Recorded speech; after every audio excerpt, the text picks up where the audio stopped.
और चलिए अब आपको सीधी तस्वीरें दिखाते हैं। खास कार्यक्रम जारी है, मुख्यमंत्री ने कार्यक्रम में शिरकत की है। गोरखपुर में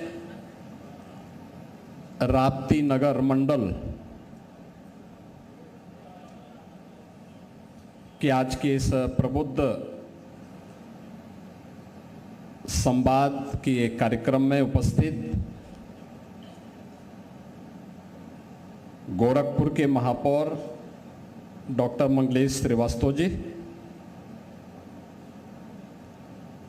लोकप्रिय सांसद और जिनका प्रबोधन अभी आपको प्राप्त हुआ है ऐसे श्री रवि किशन शुक्ला जी,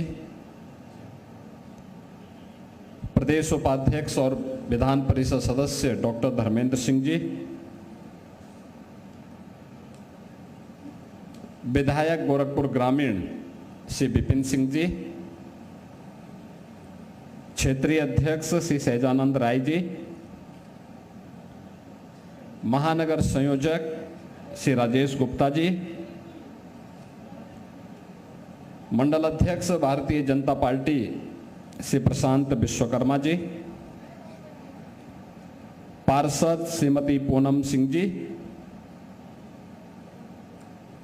मंच पर उपस्थित प्रोफेसर राम नरेश दर दुबे जी, प्रख्यात चिकित्सक डॉक्टर राधा जीना जी, वरिष्ठ अधिवक्ता श्री वशिष्ठ मिश्रा जी, प्रमुख उद्यमी और समाज सेवी श्री प्रमोद माथनेलिया जी, आज के इस प्रबुद्ध जन सम्मेलन में उपस्थित राप्ती नगर मंडल से जुड़े हुए हमारे सभी पार्षदगण, चिकित्सकगण, अधिवक्तागण, उद्यमीगण, अन्य प्रबुद्ध समाज से जुड़े हुए सभी उपस्थित बहनों और भाइयों,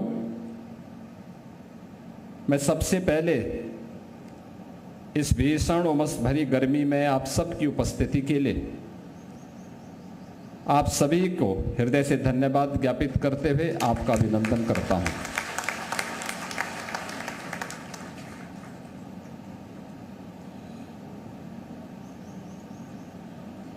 मुझे अच्छा लगा कि गोरखपुर महानगर की इकाई हर नगर मंडल में 3 सम्मेलन के जिस लक्ष्य को लेकर के आगे बढ़ी है, आज राप्ती नगर मंडल इस प्रबुद्ध सम्मेलन के माध्यम से उस कड़ी को एक नई ऊंचाई दे रही है। किसी भी समाज में दिशा देने के लिए, प्रेरणा प्रदान करने के लिए उस समाज के प्रबुद्ध जनों की बड़ी भूमिका होती है। यानी ओपिनियन मेकिंग के रूप में आप सबकी एक बड़ी भूमिका होती है। समाज को कैसे चलना है, किस दिशा में आगे बढ़ना है, क्या करना है, क्या नहीं करना है, आप मार्गदर्शक हैं समाज के। अलग अलग तबका हो सकता है, चिकित्सक अपने मरीजों के प्रति, शिक्षक अपने छात्रों के प्रति, अधिवक्ता अपने वादकारियों के प्रति, उद्यमी अपने उपभोक्ताओं के प्रति, अलग अलग तबके से जुड़ा हुआ प्रबुद्ध जन अपने अपने क्षेत्र में एक मार्गदर्शक के रूप में, एक प्रेरणा पुंज के रूप में सदैव एक नई दिशा प्रदान करता है। और ये अच्छी पहल है कि समाज के ऐसे ओपिनियन मेकर के साथ हम सब एक संवाद के कार्यक्रम के साथ जुड़ रहे हैं। अच्छा हुआ मैं मंच पे आया तो रवि किशन को देख करके मैं देख रहा था कि यहाँ का कूलर, यहाँ का एसी भी काम करना बंद कर दिया। तो मैंने उनसे यही कहा कि भाई आप मंच पे बात कर रहे थे इसको, लेकिन देखिए आप सब बंद हो गया है। वो गए भी थे लेकिन वो और बंद हो गया, जैसे उनका हाथ लगा और बंद हो गया। लेकिन एक अच्छी स्थिति है। भारत ने अपने प्रबुद्ध समाज को सदैव सम्मान दिया है। ऋषि मुनि की परंपरा, हर भारतीय अपना गोत्र किसी न किसी ऋषि के साथ जोड़ता है, यानी ज्ञान की किसी विशिष्ट शाखा के साथ वो अपना संबंध जोड़ता है। और यही ज्ञान की परंपरा के साथ भारतीयों का संबंध है, और इसलिए हमें भारत भी कहते हैं, यानी ज्ञान में रत जो है वही भारत है। उस परंपरा के हम सब वारिस हैं। देश काल और परिस्थिति को भी सही दिशा प्रदान करने की जिम्मेदारी हमारे प्रबुद्ध जनों की है। याद करना, दुनिया के अंदर आज जो भी वैभव है, दुनिया प्रगति के नित नए प्रतिमान स्थापित कर रही है, लेकिन आज जो कुछ भी दुनिया में आपको दिखाई देता है, ये सब प्रगति गत 400-500 वर्षों की है। उससे पहले की दुनिया, भारत को छोड़ दें तो दुनिया के अन्य देशों में जो आज के कथित विकसित देश हैं, ये उस समय अंधकार के युग में जी रहे थे।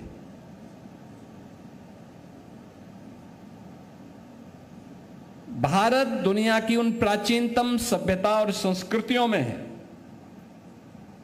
हजारों वर्षों की विरासत जिसके पास है, हजारों वर्षों का एक गौरवशाली अतीत जिसके पास है, और जिसने अपनी बौद्धिक संपदा को केवल अपने लिए नहीं, दुनिया में शासन और आधिपत्य स्थापित करने के लिए नहीं, बल्कि विश्व बंधुत्व के भाव के साथ पूरी दुनिया को सर्वे भवन्तु सुखिनः सर्वे सन्तु निरामया के भाव के साथ, वसुधैव कुटुंबकम के साथ कि अयम निज परोवेति गणना लघु चेतसाम उदार चरितानाम तो वसुधैव कुटुंबकम, यानी ये विराट भाव लेकर के, ये मेरा है, ये तेरा है, ये भाव तो संकुचित बुद्धि के लोगों का होता है। उदार चरित्र वाले लोगों के लिए भारत ने क्या कहा कि पूरी दुनिया ही एक कुटुंब है, वसुधैव कुटुंबकम, पूरा विश्व एक परिवार है, और उस परिवार भाव के साथ हमने जीवन जिया है। हमारे ऋषि मुनियों ने उस प्रकार की प्रेरणा सदैव हम लोगों को दी है। हमने जबरन किसी पर आधिपत्य स्थापित नहीं किया, कभी नहीं। आप याद करिए रामायण का वह दृश्य, जब लंका पर भगवान राम विजय प्राप्त कर लेते हैं, लंका विजय हो जाती है। विजय होने के बाद कायदे से भगवान राम वहां के राजा हैं। 14 वर्ष के वनवास के दौरान भगवान राम कभी किसी राज्य में नहीं गए, और वहां पर जब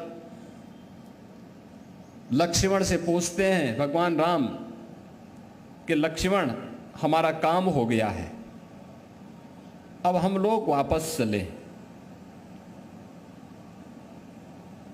लक्ष्मण जी ने उनको समझाने का प्रयास किया कि भैया ये लंका तो सोने की बनी है, हमारे यहां तो हम जाते हैं, बोलो अयोध्या में तो केवल बर्तन ही सोने के हैं, लेकिन यहां तो राजमहल ही सोने का बना हुआ है। कुछ दिन रुका जाए, थोड़ा अंदर चला जाए, हम बाहर हैं, अभी तो कैंप है, मैं अभी युद्ध शिविर में हम हैं, अब युद्ध शिविर में युद्ध जीत चुके हैं, रावण मारा जा चुका है, अंदर चला जाए। राम ने तब जो बात कही थी, अपि स्वर्णमयी लंका न मे लक्ष्मण रोचते जननी जन्मभूमिस्य स्वर्गादपि गरीयसे। उन्होंने एक बात कही थी कि लक्ष्मण, लंका भले ही सोने की क्यों न हो, याद रखना, मुझे ये रुचती नहीं, मुझे अच्छी नहीं लगती, क्योंकि हम सब आर्यावर्त के निवासियों का दायित्व क्या है, हम सब भारतीयों का दायित्व क्या है। उन्होंने कहा हमारे लिए तो जननी जन्मभूमि से स्वर्गादपि गरीयसी, अपनी मां और अपनी मातृभूमि से बढ़कर के और कोई नहीं हो सकता है, कोई नहीं हो सकता है। भगवान राम का यह उद्बोधन आज भी हम सब भारतीयों के लिए एक प्रेरणा है।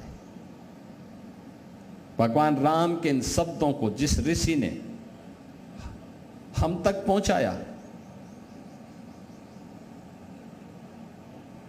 वह राम की प्रेरणा है। एक प्रबुद्ध जन के माध्यम से हम सबके सामने आया, एक ऋषि के माध्यम से हम सबके सामने आया, आज भारतीय प्रेरणा लेता है।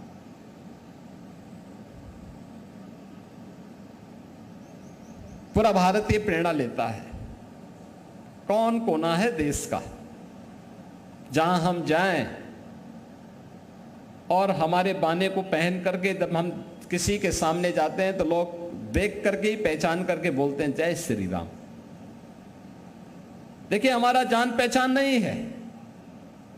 एयरपोर्ट पर हम चलते हैं, किसी गांव में, किसी शहर में, किसी फंक्शन में, दूर से ही पहचान करके, कोई जान पहचाने, दूर से ही देख करके कहते हैं योगी जी जय श्री राम। एक शब्द हम सबको सुनने को मिलता, उत्तर दक्षिण पूरब पश्चिम, वो हिंदी जानता हो न जानता हो, वो तमिल मूल का हो, मलयालम का हो, कन्नड़ का हो, तेलुगु का हो, मराठी हो, बंगाली हो, उड़िया हो, नॉर्थ ईस्ट की किसी भी भाषा को बोलने वाला हो, भारत की किसी भी भाषा और बोली को बोलने वाला हो, उसके मुंह से एक शब्द निकलता है जय श्री राम। यानी जय श्री राम का मतलब राम के उन आदर्शों को मानना, राम के उन आदर्शों पर चलना, जिन्होंने देश और समाज के लिए, तत्कालीन समाज के लिए एक प्रेरणा के रूप में हम सबको दिया है। ऋषि वाणी से वह हम सबके सामने अलग अलग ग्रंथों के माध्यम से हम सबके सामने प्रस्तुत हुआ है। बहनों और भाइयों, यह महत्वपूर्ण इसलिए भी, व्यक्ति का जीवन हो या समाज और राष्ट्र का, हमेशा एक जैसा नहीं होता है। यह धर्म चक्र है, उत्थान और पतन इसके जीवन का हिस्सा होता है। जब हम समृद्धि की प्रकाष्ठा पर हो, उत्थान की सर्वोच्च शिखर पर हो, तब अहंकार न हो, लेकिन जब चुनौती आए, संकट आए, तब निराश भी न हो। समभाव के साथ सम और विषम परिस्थितियों में कार्य करने की सामर्थ्य, और ये हर भारतीय को विकसित करना पड़ेगा, हर भारतीय का गुण बनना चाहिए, तभी देश आगे बढ़ेगा, तभी देश आगे बढ़ सकता है। आपने बदलते हुए भारत को देखा है। पिछले 11-12 वर्ष में बदलता हुआ भारत आज दुनिया के लिए एक प्रेरणा बना हुआ है। दुनिया के अंदर तेजी के साथ उभरती हुई भारत की अर्थव्यवस्था दुनिया के देशों के लिए तो प्रेरणा थी, लेकिन जो भारत को उभरने नहीं देना चाहते थे, उनके लिए चुनौती भी थी। याद रखना, हम सबको जो भी हमारा अस्तित्व है दुनिया के अंदर, अगर आज हमारा सम्मान बढ़ा है इसलिए क्योंकि भारत दुनिया के अंदर एक सही दिशा में प्रधानमंत्री मोदी जी के नेतृत्व में आगे बढ़ा है। उनके दिशा सकारात्मक थी, भारत तेजी के साथ आगे बढ़ा, हर एक क्षेत्र में आगे बढ़ा। भारत का सम्मान दुनिया के अंदर बढ़ा। भारत की प्रगति दुनिया के अंदर शानदार प्रगतियों में से गिनी जाती है। लेकिन जो मैंने कहा कि जब आप अच्छी दिशा में कार्य करते हैं तो परीक्षाएं भी होती हैं। कोरोना जैसी महामारी का सामना हम सबको करना पड़ा था, पूरी दुनिया को करना पड़ा था। लेकिन 140 करोड़ की आबादी का भारत कोविड प्रबंधन में दुनिया के अंदर सबसे बेहतरीन कोविड प्रबंधन करने में सफल रहा। याद करिए, कोरोना जैसी महामारी में 140 करोड़ भारतीयों में जितने लोगों की मौत दुर्भाग्य से उस महामारी के कारण हुई, हमारी आबादी का यानी 140 करोड़ की आबादी भारत की और दुनिया का जो सबसे विकसित देश है उस अमेरिका की आबादी भारत का 1/4 है। 1/4 का मतलब कुल 34 करोड़ की आबादी वहां निवास करती है। भारत के अंदर 140, वहां केवल 34 करोड़। और अमेरिका में कोरोना से मरने वालों की संख्या भारत की तुलना में 4 गुना थी। यानी वहां अच्छे स्वास्थ्य केंद्र थे, प्रशिक्षित स्टाफ था, वैक्सीन भी था, दवा भी थी, सब कुछ था। लेकिन लीडरशिप इस प्रकार की नहीं थी कि कोरोना को मुकाबला करने के लिए वे भी फ्रंट फुट पर आकर के लड़ सके। हमारे पास हो सकता है संसाधनों का अभाव रहा हो, लेकिन हर व्यक्ति को फ्री में वैक्सीन, फ्री में टेस्ट, फ्री में राशन की सुविधा और बेहतरीन कोविड प्रबंधन के लिए फ्रंट फुट में स्वयं प्रधानमंत्री मोदी जी आगे आकर के देश को एक नेतृत्व दे रहे थे। आज भी आप देख रहे होंगे, पश्चिम एशिया में युद्ध चल रहा है, अमेरिका यूरान का। तेल की आवागमन बाधित है, ईंधन की आपूर्ति बाधित है। दुनिया के सभी देशों में, अमेरिका में 4 गुना डीजल, पेट्रोल और रसोई गैस के दाम बढ़े हैं, 4 गुना। अगर उसकी कीमत पहले $100 रही होगी तो अब $400 है।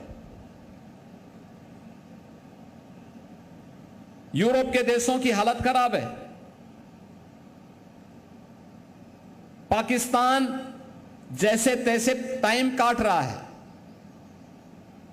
अरब के देश स्वयं परेशान है, अंधकार में रहने के लिए मजबूर है। दुनिया के तमाम देशों में अव्यवस्था का सा वातावरण है। याद करिए, फरवरी से लेकर के 12 फरवरी से लेकर के लगातार ये सब चल रहा है, लेकिन अब तक जनता पर बोझ न आने पाए। प्रधानमंत्री मोदी जी ने इसके लिए पूरा प्रबंध किया, लेकिन देश के ऊपर जो बोझा आ रहा है, जो चैलेंज आ रहा है, उसको ध्यान में रखते हुए मोदी जी ने कुछ आह्वान भी किया। याद करिए, जब मोदी जी ने कहा कि आप विदेश से सोना मत खरीदिए, विदेश में शादी ब्याह की पार्टी मत करिए, विदेश में घूमने मत जाइए, आपको घूमना है अपने देश के अंदर किसी इको टूरिज्म की साइट पर, किसी स्पिरिचुअल टूरिज्म की साइट पर, किसी हेरिटेज टूरिज्म की साइट पर जाइए। शादी ब्याह का फंक्शन हो या घूमने का कार्यक्रम हो, वहां पर जाकर के करिए। भारत का पैसा भारत में लगेगा, भारत में रोजगार का सृजन होगा, भारत के विकास में पैसा उपयोग होगा। जब मोदी जी कह रहे हैं कि आप विदेश से सोना मत खरीद के लाइए, बल्कि भारत के अंदर जो आपके पूर्वजों का पुराना सोना है उसको निकालिए, उसकी मरम्मत करिए, उसको रिडिजाइन करिए। आज की जो मांग है उसके अनुसार रिडिजाइन कर सकते हैं, रिपेयर करा सकते हैं, सफाई करवा सकते हैं। हमारा दायित्व बनता है प्रधानमंत्री मोदी जी के आह्वान पर प्रभु श्री राम का लक्ष्मण को दे गए उपदेश से प्रेरणा प्राप्त करके हम भी सोने के पीछे नहीं भागेंगे, बल्कि अपने पूर्वजों की थाती को पुनर्जीवित करेंगे। जब मोदी जी कह रहे हैं ईंधन को बचाने के लिए हम सबको प्रयास करना चाहिए, ये प्रयास आपने देखा होगा पहले से है भी। जैसे पीएम प्रधानमंत्री हर घर मुफ्त सोलर बिजली योजना, रूफटॉप सोलर घरों के ऊपर लग रहे हैं, उसका उपयोग होना चाहिए। जब आप कमरे में नहीं है तो पंखा, बिजली, कूलर या एसी ये सब क्यों चल रहा है, बंद कर दो ना उस समय। सस्ती बिजली का मतलब ये नहीं कि हम मनमाना खर्च कर ले।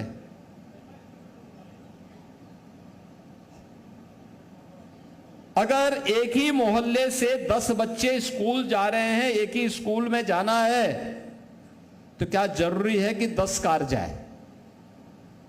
एक दो कार में भी जा सकते हैं, कार पुलिंग भी हो सकती है, या एक साथ कोई ई रिक्शा को भी बुक करा करके सुरक्षित तरीके से उन बच्चों को स्कूल भेजने की व्यवस्था की जा सकती है। स्कूली बस की मांग की जा सकती है। अगर एक मोहल्ले से 50 बच्चे हैं, आप परिवहन निगम से बोलेंगे, परिवहन निगम कोई शटल बस लगा सकता है सीधे स्कूल छोड़ने लाने के लिए, सस्ते में इस व्यवस्था को वहां किया जा सकता है।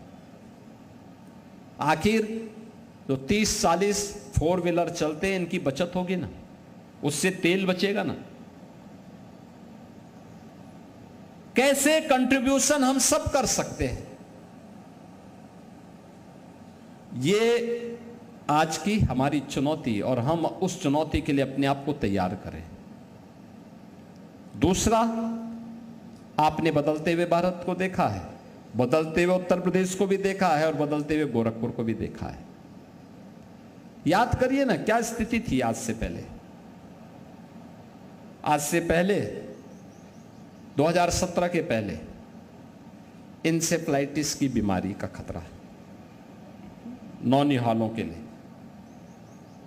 बच्चा पैदा होता था, मां और पिता दोनों चिंतित होते थे कि नौ की बीमारी या इंसेफ्लाइटिस से, दिमागी बुखार से बच्चे को कैसे बचाएं। बच्चा थोड़ा बड़ा होता था, पढ़ाई का संकट, बच्चा पढ़ाई लिखाई करके आगे बढ़ता था, अब रोजगार का संकट, नौकरी रोजगार के लिए यूपी के बाहर जाना है तो पहचान का संकट,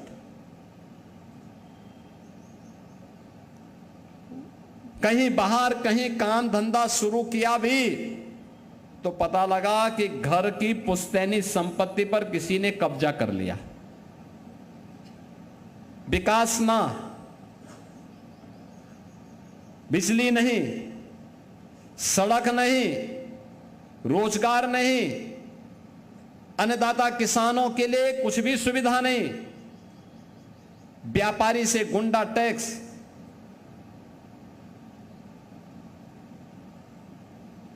चिकित्सक भयाक्रांत, बेटियां असुरक्षित रहती थीं, दंगा, अराजकता, कर्फ्यू, ये यूपी की पहचान थी। आज तो नहीं है। आज न दंगा है, न कर्फ्यू है, न अराजकता है, न अव्यवस्था है। आज तो विकास है। जिस मार्ग से चलेंगे या तो 4 लेन की कनेक्टिविटी होगी या कनेक्टिविटी बन रही होगी। जब बनेगी थोड़ा बहुत परेशानी उस समय होगी, लेकिन सामान्यतः वह एक बेहतरीन स्थिति पैदा करेगा। फर्टिलाइजर कारखाना बंद था, आपके ठीक पश्चिम में जाके देखिए, आज चल रहा है। एम्स गोरखपुर में नहीं था, आज एम्स गोरखपुर में है। बीआरडी मेडिकल कॉलेज स्वयं बीमार था, उपचार क्या करता, आज बेहतरीन सेवा दे रहा है। आज हर नौजवान को नौकरी और रोजगार की गारंटी है। अकेले गोरखपुर में पिछले 9 वर्ष के दौरान 15,000 करोड़ रुपए के प्रोजेक्ट लगे हैं और लगभग इतने और लगने जा रहे हैं। 15,000 करोड़ का मतलब लगभग 50,000 नौजवानों को सीधे सीधे नौकरी और रोजगार मिला है। ये सभी गोरखपुर और पूर्वी उत्तर प्रदेश के नौजवानों को मिला। इतने नौजवान पहले बाहर जाने के लिए मजबूर होते थे। आज स्वास्थ्य की सुविधा है, इंसेफ्लाइटिस पूरी तरह समाप्त। नौजवान के लिए पढ़ाई की अच्छी व्यवस्था है, उसके रोजगार की गारंटी है, नौकरी की गारंटी है, बेटी की सुरक्षा की गारंटी भी है, विकास की भी गारंटी है। प्रबुद्ध जनों से मेरी यही अपील है, इसको चर्चा परिचर्चा का विषय बनाना चाहिए। याद करिए, आज जो नौजवान 20 वर्ष का होगा, 22 वर्ष का होगा, आज से 9 वर्ष 10 वर्ष पहले वह 11-12 वर्ष का रहा होगा। उसको पता नहीं रहा होगा, भूल गया होगा। आज जो 18 वर्ष का होगा, 9 वर्ष पहले 9 वर्ष का रहा होगा। 9 वर्ष की बुद्धि क्या होती है बेचारे की? तीसरी चौथी क्लास का छात्र। अगर आप वर्तमान पीढ़ी को बताएंगे नहीं कि 9 वर्ष पहले क्या था, आज क्या परिवर्तन हुआ है, तो हमारी पीढ़ी भूल जाएगी कि अराजकता क्या होती है, गुंडागिर्दी क्या होती है, ये जातिवाद क्या होता है, ये क्षेत्र और भाषावाद क्या होता है, ये कर्फ्यू क्या होता है, ये तुष्टीकरण की नीति का खामियाजा इस देश को कैसे भुगतना पड़ा है, ये क्षेत्रीय दल कैसे शोषण कर रहे हैं, देश के साथ कैसे विश्वासघात कर रहे थे। अभी आपने बंगाल के अंदर के परिणाम को देखा होगा। बंगाल, पूरा देश अभिभूत है बंगाल में भारतीय जनता पार्टी का कमल खिलने पर, क्योंकि बंगाल में आज सुरक्षा का माहौल बना है। रहे आप गोरखपुर में रहे हैं, रहने के लिए कोई मुंबई में होगा, कोई बेंगलुरु में होगा, कोई सूरत में होगा, कोई हैदराबाद में होगा, लेकिन वह खुश है कि बंगाल का भाई भी अब सुरक्षित हो गया है, अब कोई शोषण नहीं कर पाएगा वहां पर भी। क्योंकि क्षेत्र के लिहाज से हम अलग अलग प्रदेश हो सकते हैं, लेकिन भाव और भंगिमा हम सबकी एक है, देश प्रथम है, देश प्रथम है, देश से बढ़कर के कुछ नहीं है। और नेशन फर्स्ट की इस थ्योरी को ही अपने जीवन का हिस्सा बनाना, अपनी वर्तमान पीढ़ी को अतीत से भी अवगत कराना। अवगत कराना इसलिए आवश्यक है, रामायण और महाभारत के साथ साथ 10 वर्ष पहले तक की क्या स्थिति थी, क्या अराजकता थी, क्या अव्यवस्था थी, कैसे बुनियादी सुविधाओं के लिए परेशान होना पड़ता था, इन सब को चर्चा परिचर्चा का विषय अगर हम बनाएंगे तो वर्तमान पीढ़ी मानसिक रूप से तैयार होगी कि फिर से उस अभिशाप को, जिसने पहचान के संकट के दौर से हमें गुजारा था, जिसने हम सबके सामने पहचान का संकट खड़ा किया था, जिसने हमारे रोजगार को छीनने का कुत्सित प्रयास किया था, जिसने उत्तर प्रदेश जैसे राज्य में जो अनलिमिटेड पोटेंशियल का राज्य है, इस राज्य के सामने पहचान का संकट खड़ा करके भारत के सबसे बड़ी आबादी के राज्य को बीमारू राज्य की श्रेणी में लाके खड़ा कर दिया था, उन लोगों को, उस अभिशाप को फिर से यूपी के ऊपर हावी नहीं होने देना है। और जिस दिन ये संकल्प यूपी के हर प्रबुद्ध जन का हो जाएगा, मेरा मानना है यूपी का नौजवान उठ खड़ा होगा और उसको कोई गुमराह करने का दुस्साहस नहीं कर पाएगा, कोई इसको गुमराह नहीं कर पाएगा। क्षणिक स्वार्थ के लिए युवाओं के भविष्य के साथ खिलवाड़ करना, उसको समाज और राष्ट्र की मुख्य धारा से भटकाना, यह देशद्रोह है। और हमें देशद्रोह की चोट किसी भी संगठन, किसी भी संस्था को नहीं देनी चाहिए। इस समाज के प्रबुद्ध जनों की जिम्मेदारी होनी चाहिए और इसीलिए इस जिम्मेदारी के लिए आपके पास हम लोग आए हैं। आप लोग अपने मोहल्लों में, अपने आसपास, अपने परिवार में इन चर्चा पर चर्चा को आगे बढ़ाइए। बताइए उनको मोदी जी के पहले क्या था, मोदी जी के बाद परिवर्तन जो आया है।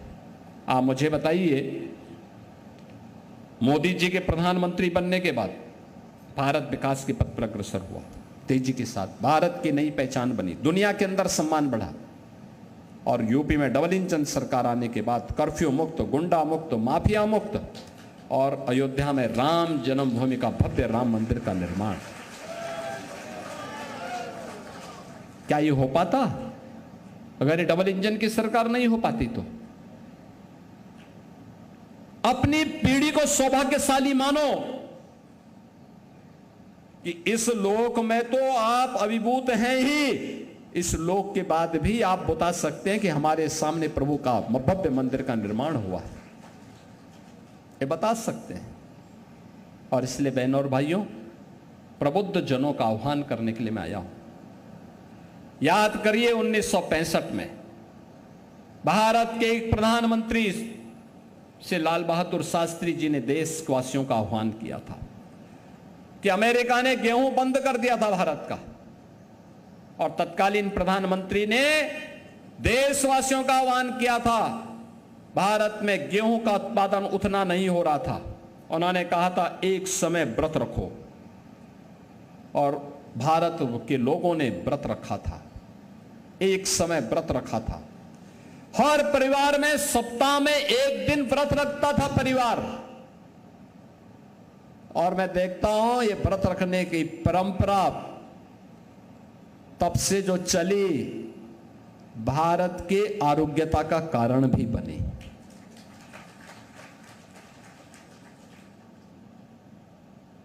भारत आज खाद्यान्न उत्पादन में आत्मनिर्भर है। आज भारत को किसी से गेहूं, चावल, दाल, तेल,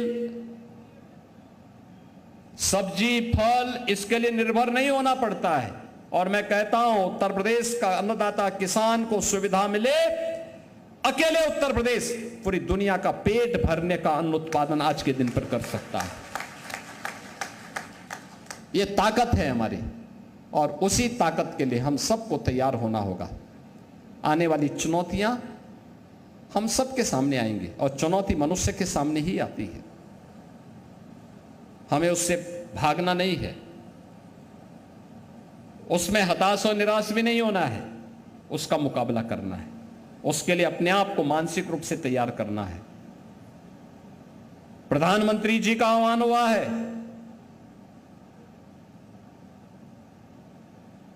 कि हम लोग ईंधन की बचत करने में योगदान दें।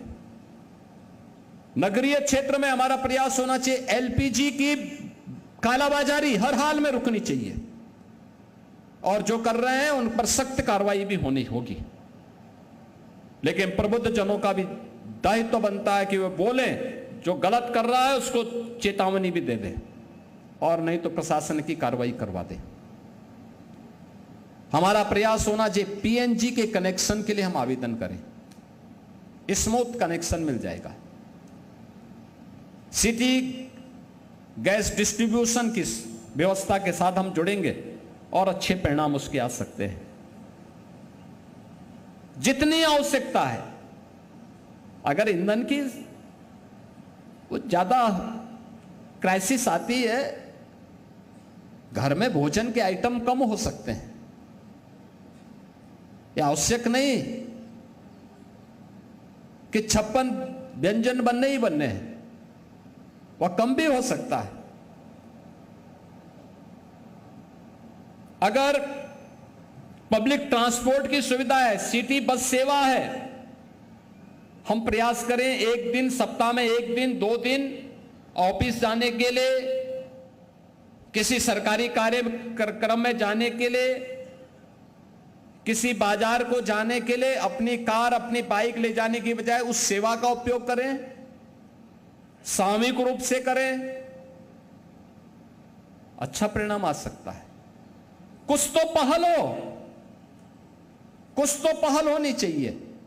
और उस पहल में हम भी कह सकते हैं फिर कि देखिए, मेरे देश के सामने चुनौती आई थी, मैं भी उस चुनौती का मुकाबला करने के लिए एक अच्छा मॉडल देने की दिशा में हम भी आगे बढ़े हैं। और उस मॉडल को आगे बढ़ाने की दिशा में आप सबका मैं आह्वान करूंगा, प्रबुद्ध जन इसके लिए अपने स्तर पर प्रयास करें। कैसे हम इन चुनौतियों का सामना कर सकते हैं? ये एलपीजी की आ सकती है, ये डीजल पेट्रोल की आ सकती है, ये किसी भी अन्य क्षेत्र की आ सकती है। और जब चुनौती हो तब कोई राजनीति करे तो उसको एक सिरे से खारिज भी करना चाहिए। एकदम समाज के, मोहल्ले के वासियों की तरफ से विज्ञप्ति जारी होनी चाहिए कि देश संकट में है, ये लोग राजनीति करते हैं, इनकी राजनीति को हम निंदा करते हैं, उसको कंडेम किया जाना चाहिए। देश की कीमत पर राजनीति ये स्वीकार्य नहीं होनी चाहिए। आज के इस अवसर पर मैं भारतीय जनता पार्टी महानगर इकाई को, राप्ती नगर मंडल इकाई को हृदय से बधाई देता हूं कि इतनी बड़ी संख्या में, इतनी भीषण गर्मी में इतने प्रबुद्ध जनों को आप सब ने यहां पर एकत्र किया है। मैं यहां के पार्षद को, मंडल अध्यक्ष को, मंच पर उपस्थित हमारे जो प्रबुद्ध जन है, प्रोफेसर राम नरेश दुबे जी, डॉक्टर राधा जीना जी, श्री वशिष्ठ मिश्रा जी, श्री प्रमोद मातनहलिया जी और अन्य यहां पर उपस्थित सभी प्रबुद्ध जनों को मैं हृदय से धन्यवाद देता हूं कि आप सभी लोग आज यहां पर आए।